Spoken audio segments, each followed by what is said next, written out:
കേരളത്തിന്റെ രാഷ്ട്രീയ സാമൂഹിക പരിസരങ്ങളെ ചൂടുപിടിപ്പിച്ചുകൊണ്ട് ആരോഗ്യമന്ത്രി വീണ ജോർജിനെതിരെ യൂത്ത് കോൺഗ്രസ് നടത്തിയ അപ്രതീക്ഷിത പ്രതിഷേധവും അതിനെ തുടർന്നുണ്ടായ വാക്പോരും സംസ്ഥാന ഭരണസിര കേന്ദ്രങ്ങളിൽ വലിയ ചർച്ചകൾക്ക് വഴിവെച്ചിരിക്കുകയാണ്. മന്ത്രിയുടെ ഔദ്യോഗിക വസതിയിലേക്ക് ഇരച്ചു കയറിയ യൂത്ത് കോൺഗ്രസ് സമരത്തെ ശക്തമായ ഭാഷയിൽ അപലപിച്ചുകൊണ്ട് വിദ്യാഭ്യാസ മന്ത്രി വി ശിവൻകുട്ടി രംഗത്തെത്തിയതോടെ വിഷയം പുതിയൊരു രാഷ്ട്രീയ തലത്തിലേക്ക് വളർന്നു. ആരോഗ്യവകുപ്പിൽ ഒന്നും നടക്കുന്നില്ലെന്ന് വരുത്തി തീർക്കാനായി മനഃപൂർവ്വം പുകമറ സൃഷ്ടിക്കാനാണ് പ്രതിപക്ഷം ശ്രമിക്കുന്നതെന്ന് മന്ത്രി ശിവൻകുട്ടി കുറ്റപ്പെടുത്തി.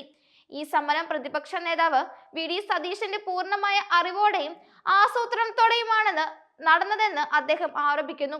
ജനാധിപത്യ വിരുദ്ധമായ മാർഗങ്ങളിലൂടെ ഒരു മന്ത്രിയെ ഒറ്റപ്പെടുത്തി വിരട്ടാൻ നോക്കേണ്ടെന്നും ഇത്തരം ഭീഷണികൾക്ക് മുന്നിൽ മുട്ടുമടക്കുന്നവരല്ല ഇടതുപക്ഷ ജനാധിപത്യ മുന്നണിയെന്നും അദ്ദേഹം മാധ്യമങ്ങളോട് വ്യക്തമാക്കി. തിരുവനന്തപുരത്തെ മന്ത്രിയുടെ ഔദ്യോഗിക വസതിയായ ക്ലിഫ് ഹൗസ് പരിസരത്തെ പ്രശാന്ത് എന്ന ബംഗ്ലാവിലാണ് നാടകീയമായ സംഭവങ്ങൾ അരങ്ങേറിയത്.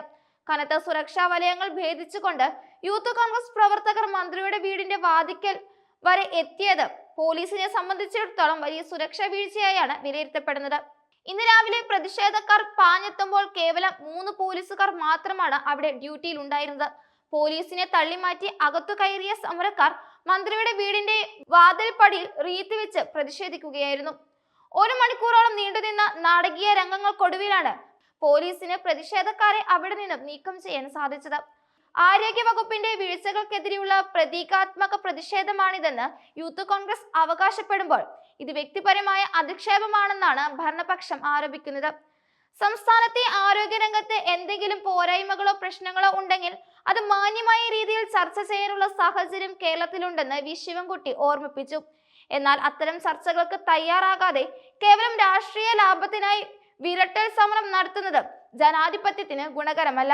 യൂത്ത് കോൺഗ്രസ് പ്രവർത്തകർ ഇത്തരം അനാവശ്യപരമായ പ്രതിഷേധങ്ങളിൽ നിന്ന് പിന്മാറുന്നതാണ് നല്ലതെന്നും അദ്ദേഹം ഉപദേശിച്ചു. അതേസമയം പത്തനംതിട്ടയിലും മന്ത്രി വീണ ജോർജിനെതിരെ കടുത്ത പ്രതിഷേധങ്ങൾ അരങ്ങേറി. ജില്ലയിലെ വിവിധ വികസന പദ്ധതികളുടെ ഉദ്ഘാടനവുമായി ബന്ധപ്പെട്ട് വിളിച്ചു ചേർത്ത സംഘാടന സമിതി യോഗം കോൺഗ്രസ് പ്രതിനിധികൾ ഒന്നടങ്കം ബഹിഷ്കരിച്ചു. തങ്ങളെ അവഗണിക്കുന്നുവെന്നും രാഷ്ട്രീയ വിവേചനം കാണിക്കുന്നുവെന്നുമാണ് കോൺഗ്രസ് നേതാക്കളുടെ പരാതി. തന്റെ ഔദ്യോഗിക വസതിയിലേക്ക് ആക്രമിച്ചു കയറി റീത്ത് വെച്ച നടപടിയെ മന്ത്രി വീണ ജോർജ് രൂക്ഷമായി വിമർശിച്ചു.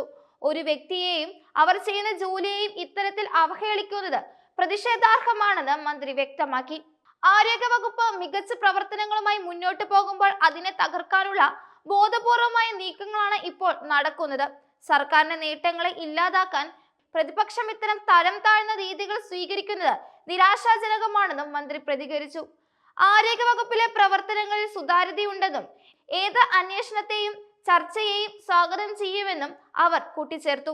ഈ സംഭവത്തെ തുടർന്ന് സെക്രട്ടേറിയറ്റ് പരിസരത്തും മന്ത്രിമാരുടെ വസതികൾക്ക് മുന്നിലും പോലീസ് സുരക്ഷ കർശനമാക്കിയിട്ടുണ്ട്. മന്ത്രിയുടെ വീട്ടിലെ സുരക്ഷാ വീഴ്ചയെക്കുറിച്ച് ഉന്നത പോലീസ് ഉദ്യോഗസ്ഥർ അന്വേഷണം ആരംഭിച്ചു. എങ്ങനെയാണ് ഇത്രയധികം പ്രതിഷേധക്കാർ അതീവ സുരക്ഷാ മേഖലയിലേക്ക് കടക്കാൻ കഴിഞ്ഞു എന്നത് ഗൗരവകരമായ ഒരു ചോദ്യമാണ്. വരും ദിവസങ്ങളിൽ ഈ വിഷയത്തെ ചൊല്ലി നിയമസഭയ്ക്ക് അകത്തും പുറത്തും ഭരണ പ്രതിപക്ഷ പോര് മുറുകാനാണ് സാധ്യത. രാഷ്ട്രീയമായ വിയോജിപ്പുകൾ പ്രകടിപ്പിക്കാൻ ഓരോ സംഘടനയ്ക്കും അവകാശമുണ്ടെങ്കിലും അതൊരു വ്യക്തിയുടെ സ്വകാര്യതയിലേക്കും സുരക്ഷിതത്വത്തിലേക്കും കടന്നു കയറുന്ന രീതിയിലേക്ക് മാറുന്നത് ഉചിതമല്ലെന്ന് പൊതുവികാരവും ഉയരുന്നുണ്ട്.